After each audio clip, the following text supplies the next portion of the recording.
I can't see you or hear you, so if you are saying anything, just know that I don't hear you.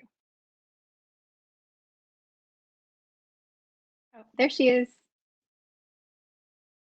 Hello. Hi. Okay, good. And we made it. We made it. Yes. Hi, Gilberto. Thank you. Yes, the recording is working. So I think we can, I did get it. Thank you, Ali. So I'm going to get us started. I am Elisa Garcia, and I'm joined here with Elizabeth, and we are excited to be here with you today. The idea for today's, and hopefully everybody can see the PowerPoint that we have on there. We have the chat available. Ali has joined us also to help with any troubleshooting or any questions. So she is managing the chat for us and we trust her. So the idea for today's webinar really stemmed from when the first few weeks of the transition to stay at home began. The MACP faculty began sort of informally just texting each other pretty much on a daily basis. And it was updates on all of the changes that were happening, the city governance of the university, et cetera. Also like intel on where the eggs and toilet paper were located. And of course, check-ins on our emotional and mental functioning. And what we realized was that we had created sort of this pandemic support system using our counseling skills and knowledge with each other to kind of help us get through this really difficult time. And what happened through that, as we were all reflecting, as psychologists and counselors tend to do, we realized that this could be helpful for the broader TAMIU community, and thus evolved this idea that I proposed to Dr. Mitchell and Dr. San Miguel, who were excited to help us move forward with this. So while this presentation is presented on behalf of Elizabeth and myself, at the heart of the message, it also comes from Doctors Adriana Blasco Rubio and Dr. Desi Vasquez. And our objectives for today are twofold. We plan to review the psychological effects of quarantine. So how does what we're experiencing right now, how is it affecting us emotionally and mentally? And also to provide effective coping strategies. And by this, we don't simply mean what it is that you can do to get by, although there are many moments where we just need to do what we need to do to make it through. But really at the heart, we're trying to think about what we can do to cultivate new strategies or build upon strategies we already have to help us to overcome and even thrive in the midst of this really difficult time that we're living in. And so we found this quote, and what we really spoke to us because we were thinking about everything that we're having to carry, and the weight of the pandemic is quite heavy, and we know that it's heavy, and we don't want to minimize that, or worse, we don't want to deny it. We accept that it exists, and in that knowledge, we're able to say, okay, so what do we need to do to be able to carry it and that continues to propel us forward, right? What we don't want is for the weight of what we're carrying to be so grave or so much that it pushes us down or it moves us back, especially as we think about our functioning at an emotional level. And so what we're hoping that as we talk about these strategies, that you start to think about, what am I already doing well? And what can I do to help me get stronger in the midst of this pandemic? Elizabeth is now going to talk to us about our functioning during the pandemic. Yes, thank you. And we can transition to the next slide.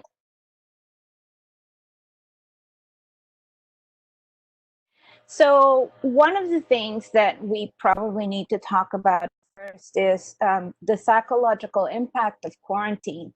Anytime there's a pandemic and there is some kind of quarantine, people tend to experience a lot of losses.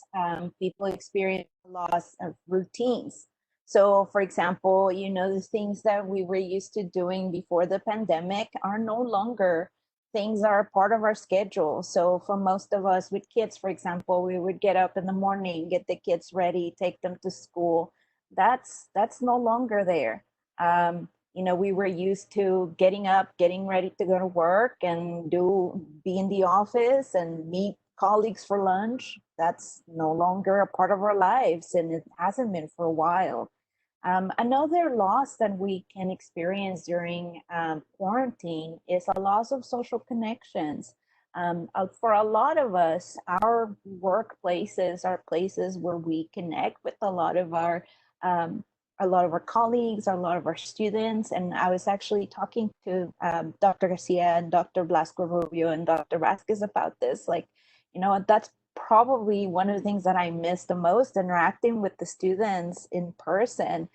For a lot of us, our communities of faith, where we would go and worship, are no longer available physically, even though they're available virtually. There's this sense of loss that we're no longer physically able to connect with the people who are supportive of us. There can be a loss of family structures, and this can be the case because during quarantine, we are asked to shelter in place, to only be basically in touch with the individuals who are part of our immediate family. So that means that maybe we cannot visit our parents or grandparents. For example, for me, my family lives in Mexico, and so I haven't been able to see them during this quarantine. And so that can definitely impact, which is the next one, which is a loss of a sense of security. And I think this is probably the most impactful part that comes with living during a pandemic and experiencing quarantine, that our sense of safety and security, we can feel like it's pulled out from us. We have a lot of uncertainty. There are a lot of things that are outside of our control. And so when we experience these kinds of losses, of course, there are going to be a lot of things that can be impacted. Can I get the next slide? Thank you. Um, Anytime that we experience so much loss, especially in such a short period of time, it is only human that we are going to experience a mix of emotions. Some of these emotions are anger. I think that at some point or another, all of us have felt angry about why is this happening? Why are all these things being taken away so quickly? Sometimes we can experience also a sense of disappointment, and it can be disappointment about how people in our lives handle the pandemic, how our communities, our government officials, or how they have handled things, which can also lead to rage. And this is just a more extreme form of anger. I think we have seen a lot of people recently demonstrating about the pandemic and expressing significant rage about all the economic impacts that this quarantine has brought on our country and our communities. Of course, sometimes people also feel the need to assign blame. And I think that this is another reaction that is normal in the face of loss, to just find somebody to blame, find somebody who is responsible. But the real reason that we sometimes engage in some of these or do some of these things is because we feel powerless. And powerlessness is one of the biggest feelings that can come from just grieving, just a sense of, again, loss over everything that we have lost. And so I think a very good visual for us, and we can go to the next slide, a very good visual for us to understand where we're at during this time is to use this Maslow's hierarchy of needs pyramid. I mean, most of us are familiar with this pyramid. We've learned it at some point or another. The basis, the foundation of this pyramid is the meeting of physiological needs. So our need for food and our need for shelter, our need for water, etc. But the second most important foundation of this pyramid is a sense of safety. And the reality of the current situation, living during a pandemic, living under quarantine, is that our sense of safety has been significantly crushed, as we had talked about, because of all the losses. And so when we are functioning and as seeking safety, it makes sense that we might not be able to concentrate on, this big project that we had going on, that we may not be able to do things the same way that we would do them. It makes sense that the other tiers of this pyramid may be put on hold for the time being.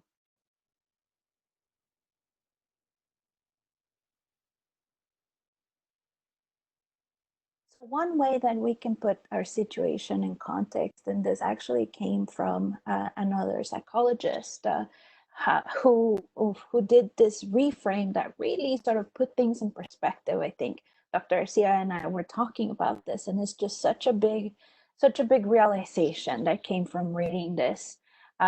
You are not working from home. You are at your home during a crisis, trying to work.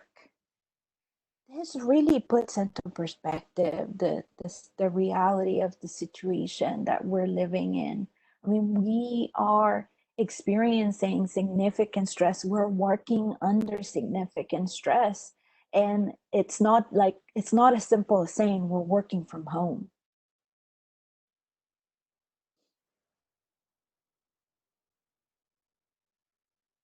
So, what does this all mean? Well, I did a quick review of the research and actually found this article that came out very recently, like less than 2 weeks ago in The Lancet, talking about the psychological effects of quarantine.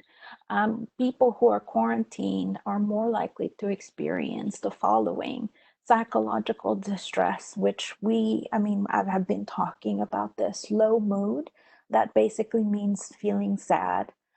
Insomnia, so difficulty sleeping or difficulty staying asleep or going to sleep.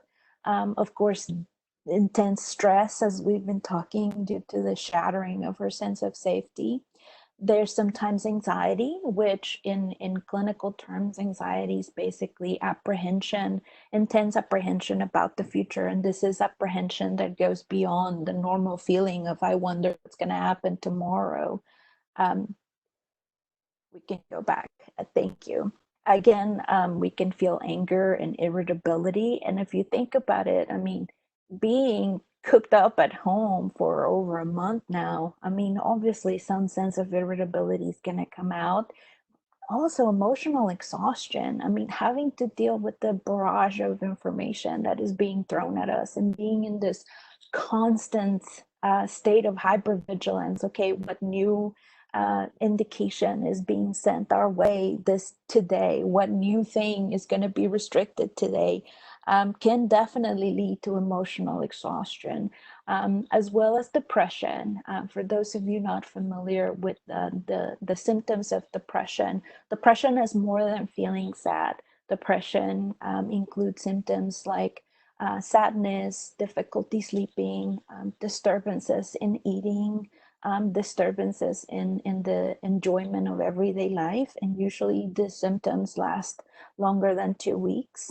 And even people in quarantine even may sometimes exhibit post-traumatic stress symptoms. So the hypervigilance, or the just the need to be on top of things and what new thing is coming out today, or even dissociation, where the person sort of tries to disconnect and deny the reality of what's happening.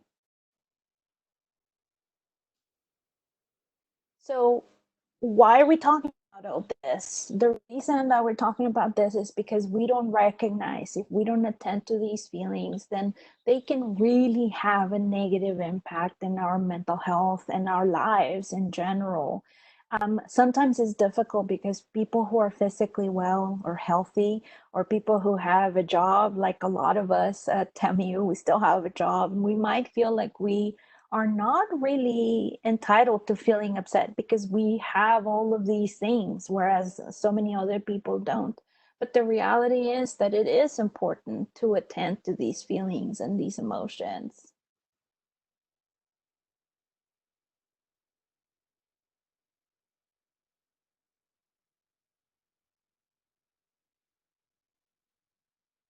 And Dr. Garcia is going to talk to us about resilience.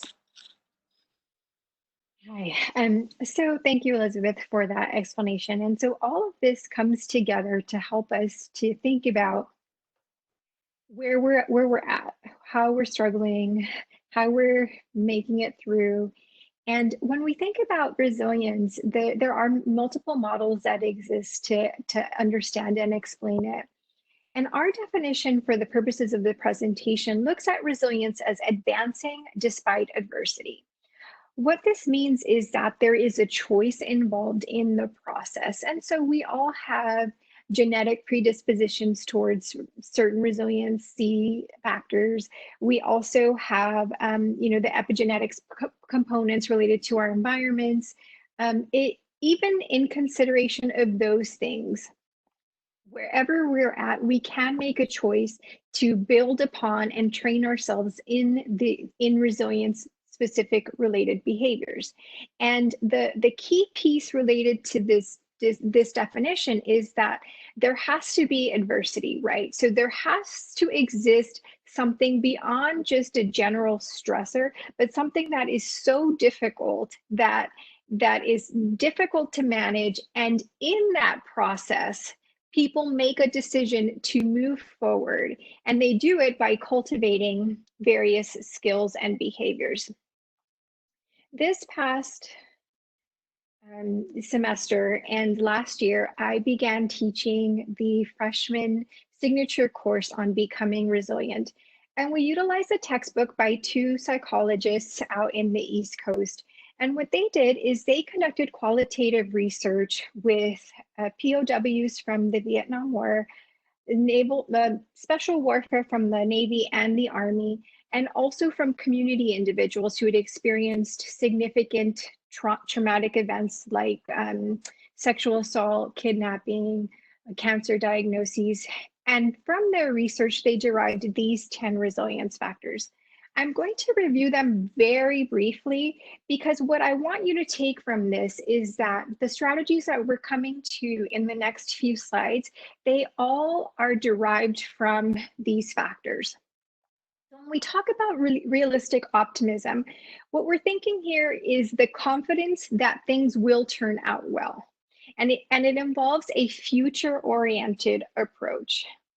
We know that survival is an innate process in our minds, right? And so when we face our fears, what that does is it prepares us for the ability to face dangers that will come again in the future. Having a moral compass is involves doing what's right.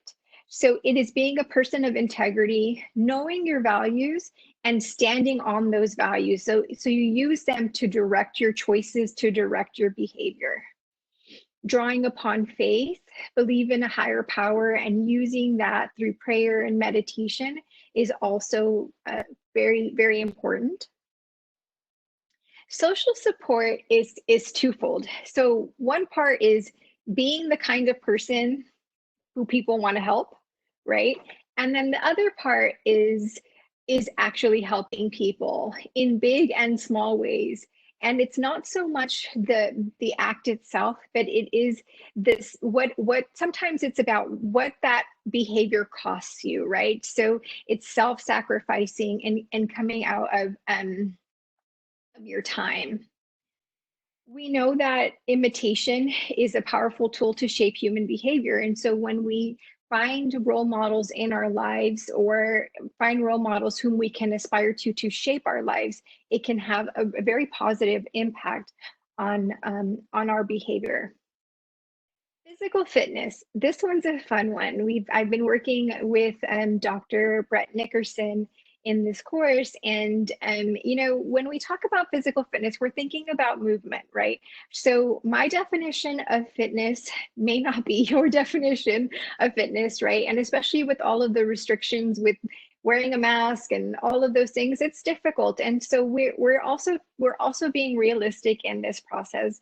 And I'll just put in a plug for today's Healthy You Yoga, because I know Christina was going to be joining today. So if that is something that you're interested in, we definitely encourage you to do something that helps you move. When we talk about brain fitness, this is mental sharpness, right? So it's building upon your mind and your thinking so that you're not just only detaching and watching, hours of TV, which is an okay thing to do, but as long as it's not the only thing, that we're still sharpening our minds, we're being present and we're being mindful. When we practice the mindfulness, it helps us to actually regulate our emotions. Cognitive and emotional flexibility is probably one of my favorites, because what this comes down to is you adapt, and then you adapt again, and then you adapt some more, because things keep changing and evolving. And so it's this ability to look at a situation, and it involves cognitive reappraisal. So you look at the situation through a positive lens, and you make positive meaning from the difficulty.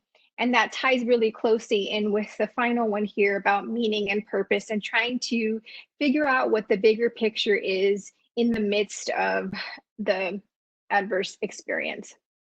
And so, as I mentioned, all of these resilience factors are tied into the specific strategies that Elizabeth and I are going to review in the upcoming slides.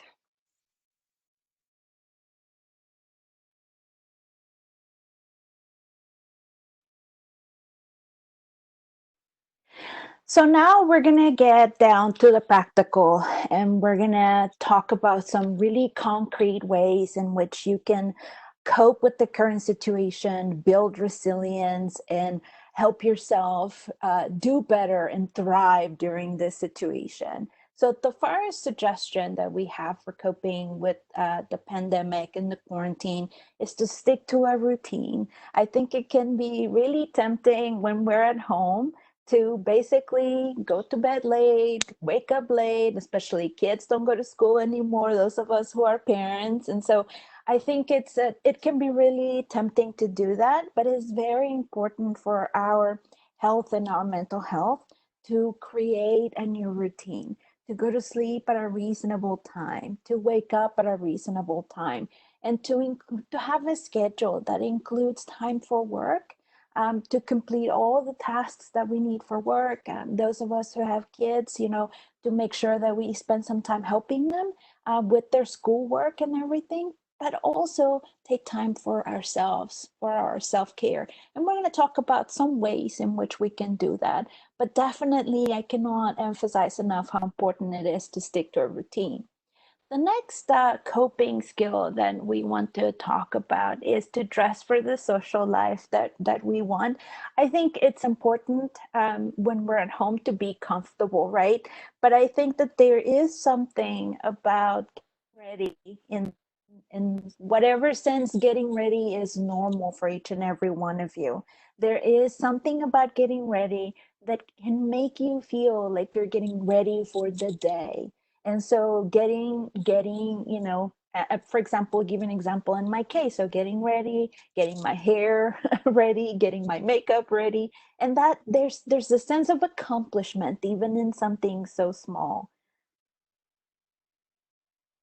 The next one is actually a very important one, and it's about getting out at least once a day. What does that mean? Well, that that can mean anywhere from, getting out, work in the garden, look after our plants, getting, in the backyard, or maybe getting out on the front porch and just sitting down, soaking some sun. There is research that has shown that people who spend time outdoors, especially in nature, surrounded by nature, have much higher levels of well-being. So whether it is getting out, just sitting down and taking in the natural landscape, or actually getting out, going for a walk, it's definitely very important coping skill.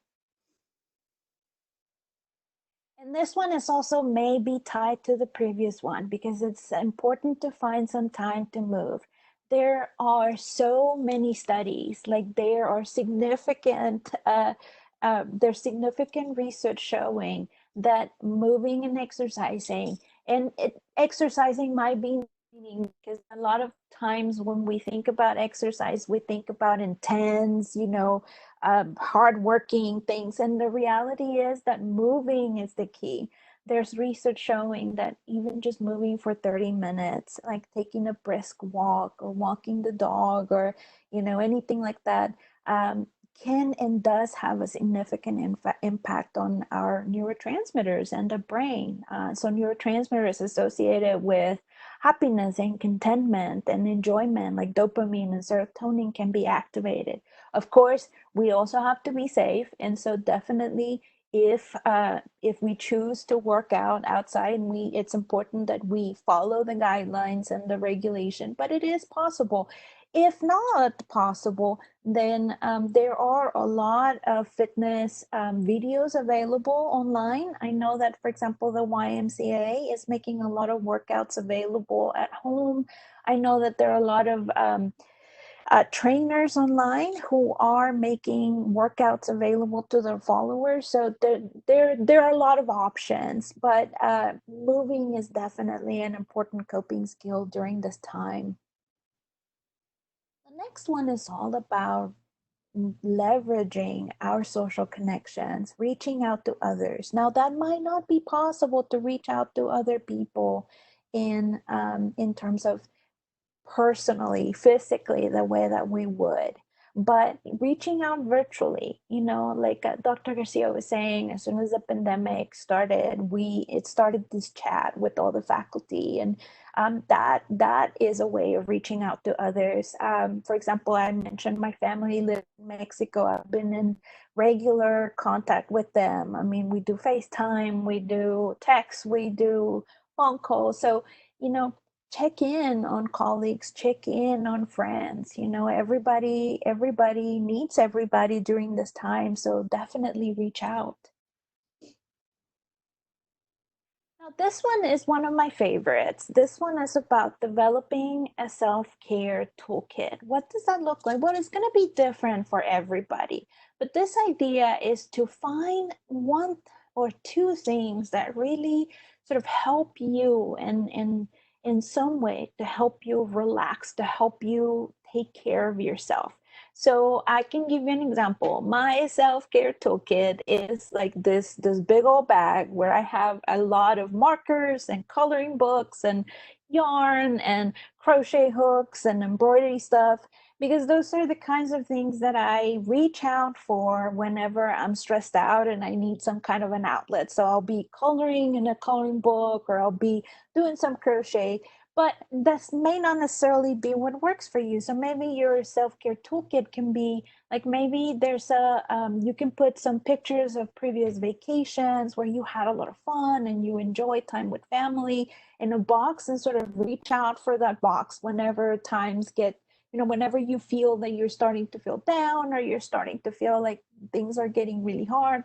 Or maybe you're the kind of person who enjoys like a bath with some candles. So, but the key here is to find something that makes you relax, that makes you feel happy, and to have that and create this toolkit that is available to you whenever there are tough days. And we all have them. We are all going to continue to have tough days, but something that is within reach that you can use to take care of yourself.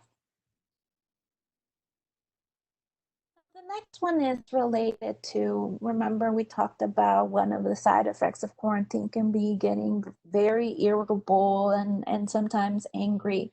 And when we are during quarantine, I mean, a lot of times that means that anger may be directed at our partners or our kids, or and so one of the things that can help us cope during this time is to remember, get into this mindset of thinking, everybody's doing the best that they can. I heard this talk from Brene Brown, who is a social worker who's very famous for her work in vulnerability.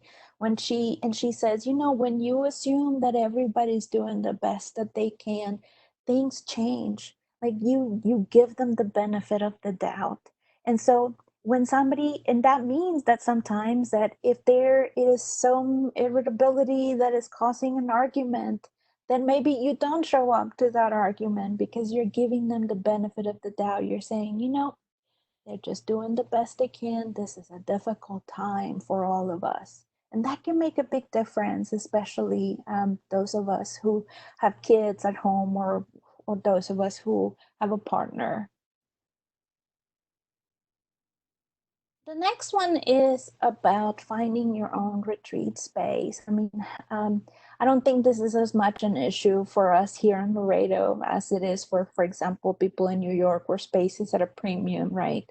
But definitely it is important to cope, to at the same time while we interact with our family, to also find a place where we can, you know, spend some time alone and recharge, and you know, just spend some time in contemplation. This place can be anything, like, you know, at your couch in the corner of the living room when the kids are taking a shower, or it can be a corner in your office when where you read that book that is like reading for fun. But it is important to find a place where it feels like a safe place to just engage in self-care on our own. Another important coping skill is to focus on safety and attachment. I think that during this time, sometimes we can get really distracted by all the things happening in the world and all the news and all, you know, and even within our own work sometimes, for example, you know, new demands about having to learn the software to do our classes online, or having to deal with technical difficulties, having to deal with the kids having to do their work at home, and all of a sudden you have to be a teacher. So it can be very easy to lose sight of our priorities in terms of who we care about the most. And so that's important in terms of coping, to not lose sight of those who are most important to us. So, for example, I can see that sometimes with teaching my son at home now. Sometimes things get really stressful, and then he cannot get the problems, especially with math. And so I find myself getting more frustrated and much frustrated. But then I remind myself the most important thing here is not whether he's going to get this math problem, is that he's okay. And so same thing can be with a partner, or you know, with other family members who live in the home, just reminding ourselves who are the people in our lives who are a priority for us.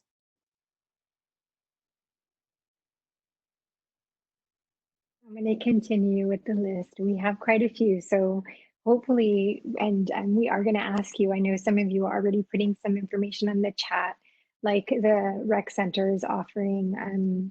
I didn't know this, so it's great that you're sharing with us about the rec center offering workouts. And so please put in the chat. I know some of the other coping strategies that you're using, because we hope to have something for everyone. The concept of radical self-acceptance is this idea, it's called radical for a reason. It's this idea that we accept everything about ourselves and our situation. So it doesn't mean agreement. So it doesn't mean like, oh yay, I'm so happy that this is what we're, going through. But instead it means that we accept this is where we're at, and we allow ourselves essentially the kindness and the grace to go through something that none of us have ever gone through before. And so that by allowing ourselves, but it involves a conscious effort, right? So we're consciously saying, hey, you know what, you've never been through a global pandemic before, and neither has anybody else. So we're figuring it out moment by moment. And in that acceptance, we are able to kind of calm our emotion and our emotional reaction down, and also lower our expectations. Limiting social media is also key.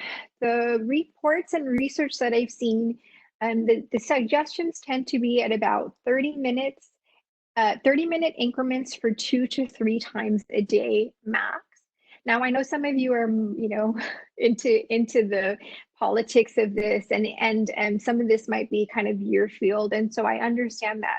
If you're working towards this as a coping strategy, the idea here is to find 2 or so trusted resources, right? So we don't need to know what every single news media platform is saying, but we pick a few, and those are the ones that we go to during structured times of the day.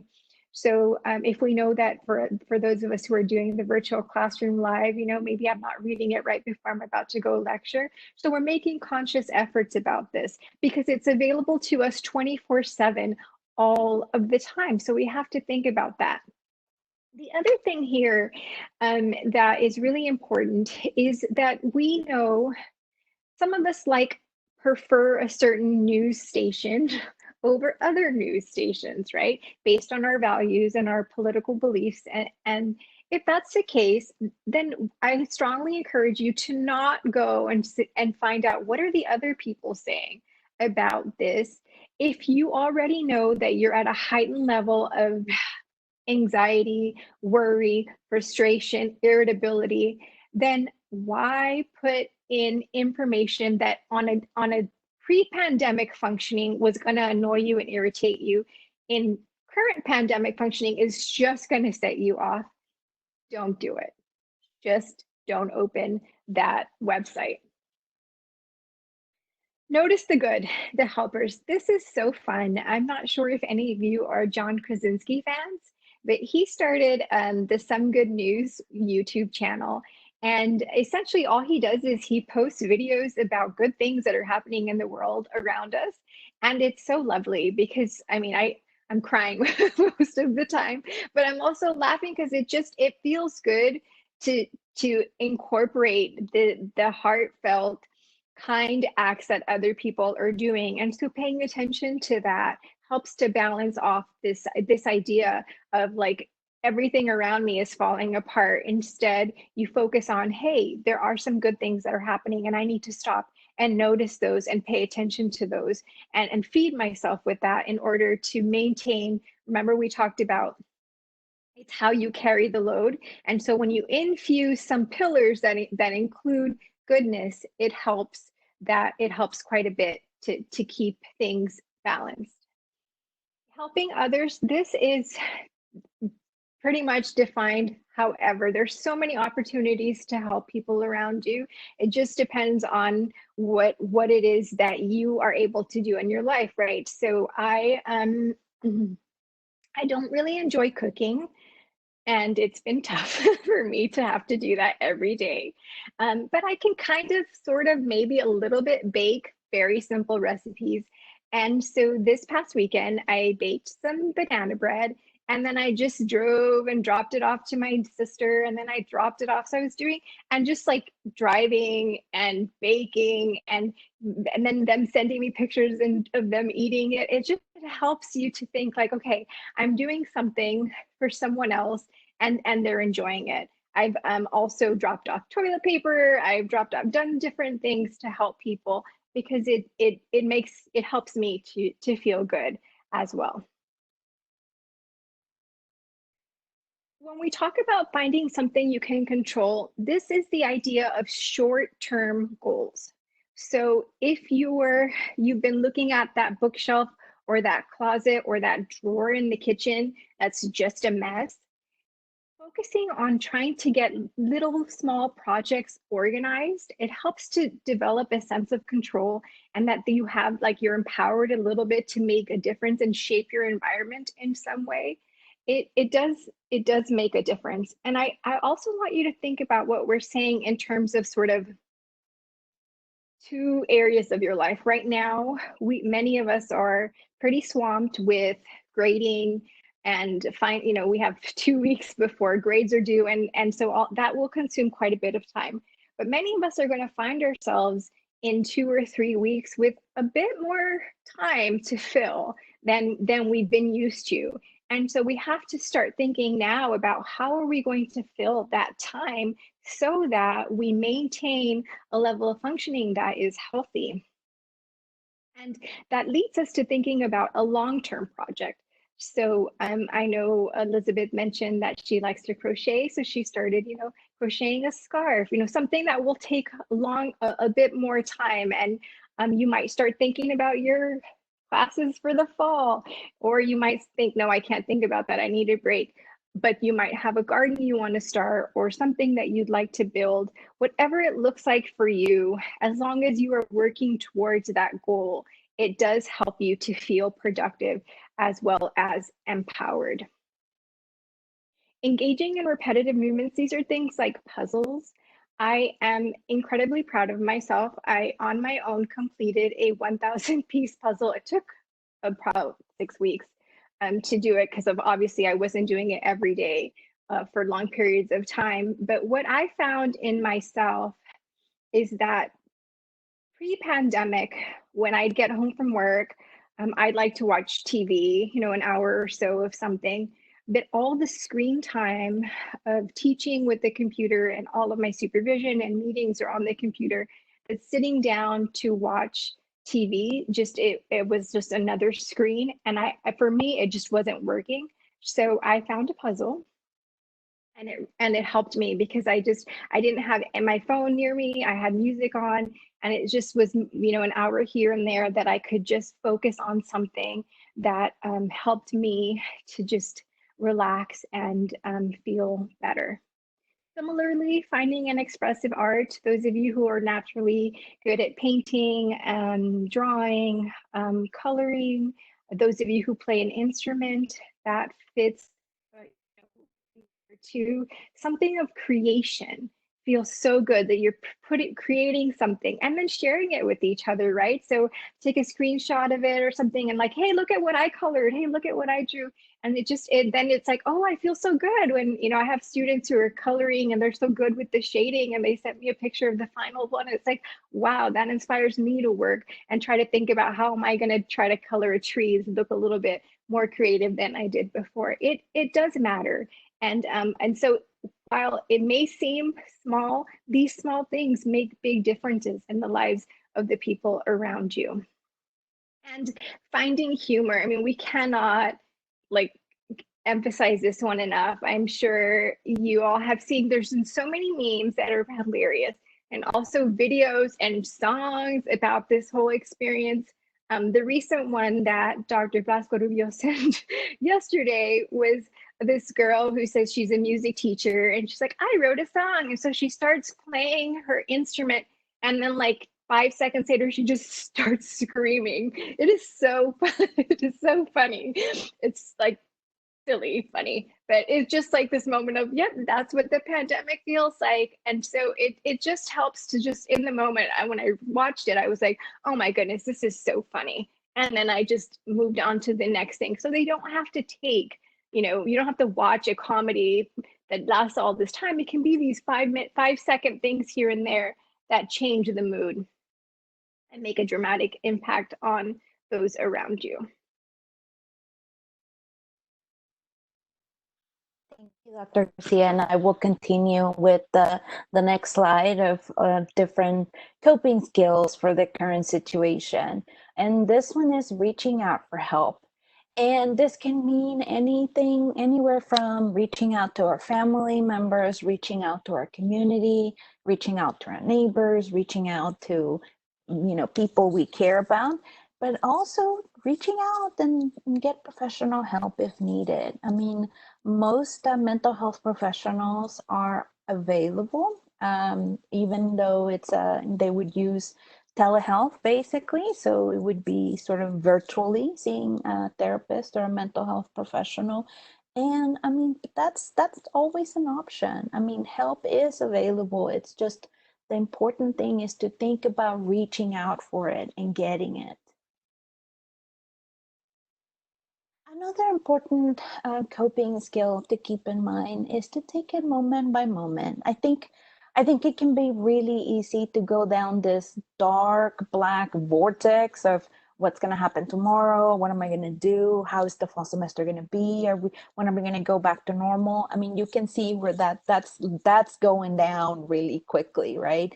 And so one of the things that we can do for ourselves is to just take it moment by moment. And I was reading, I get emails from this Institute for the Greater Good at University of California, Berkeley, and they had a blogger talk about finding beauty in mundane things. And so they challenge readers to find something beautiful in something simple. And so they would put pictures of a paper clip or a pen in a very unique position. And so taking things moment by moment means focusing on what's happening in that moment, being in the moment. So our attention is focused on the things that matter for us in that moment. The next one is finding the lesson. And finding the lesson means that trying to trying to come up with the meaning of all of this. Now, for some of us, that can come from our own spiritual belief system, but for others, it's just sort of thinking about what does this all mean? What kinds of change would need to happen if we were to say, for example, after this pandemic, like what kinds of things would need to change? What does it mean that the pandemic exposed like XYZ things in my community or in my country? Like what kinds of things we strive to change to move forward and after this happens, when things quote unquote go back to normal, what will these all mean for us?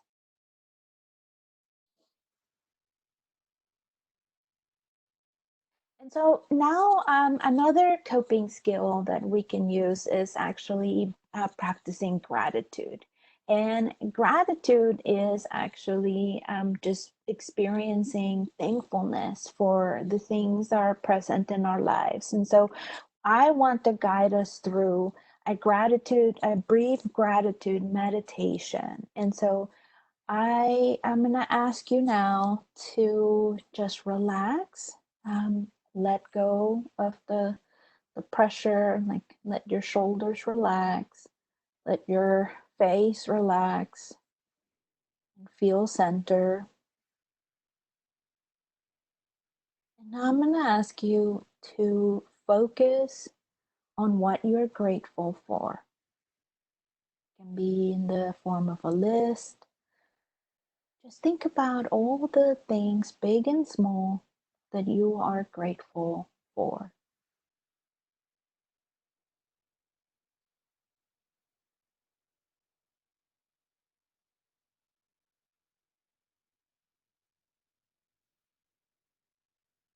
And now I'm going to ask you to say aloud to yourself, for this, I am grateful. And just something simple like that, if we take even just a minute of our day to be able to be practice kindness, thankfulness in our lives can really make a big difference. It can help us center, it can help us continue moving forward.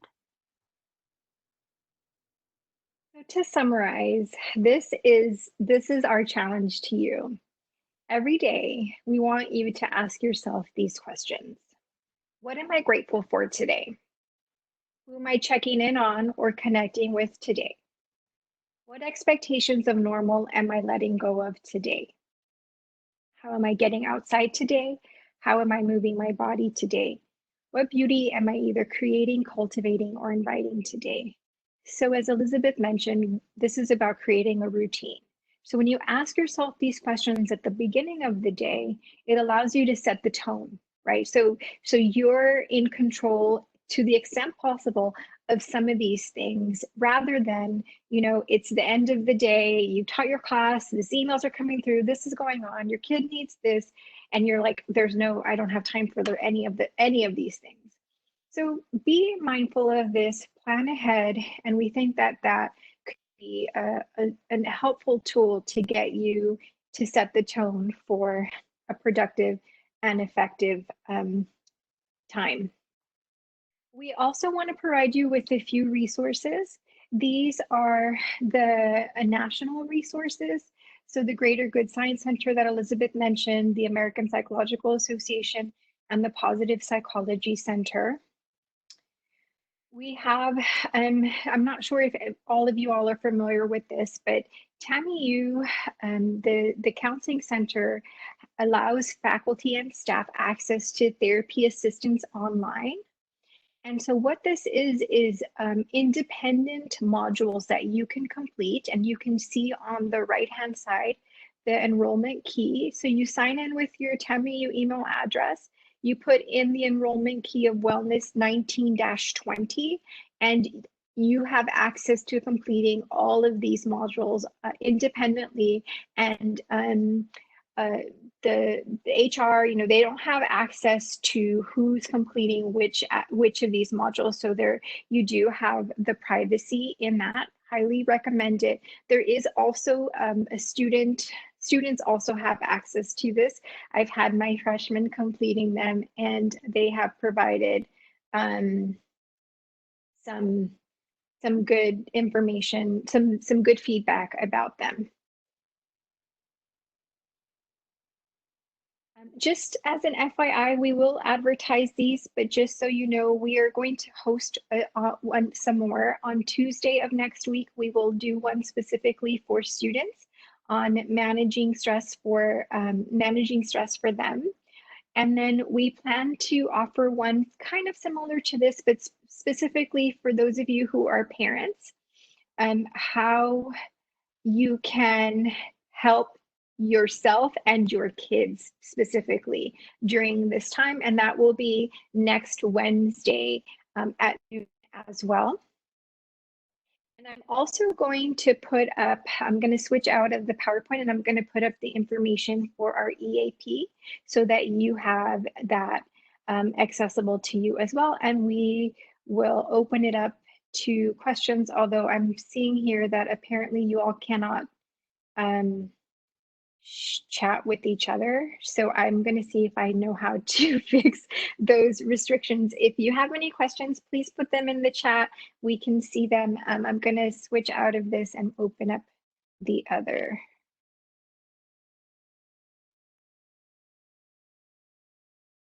Hopefully you can see this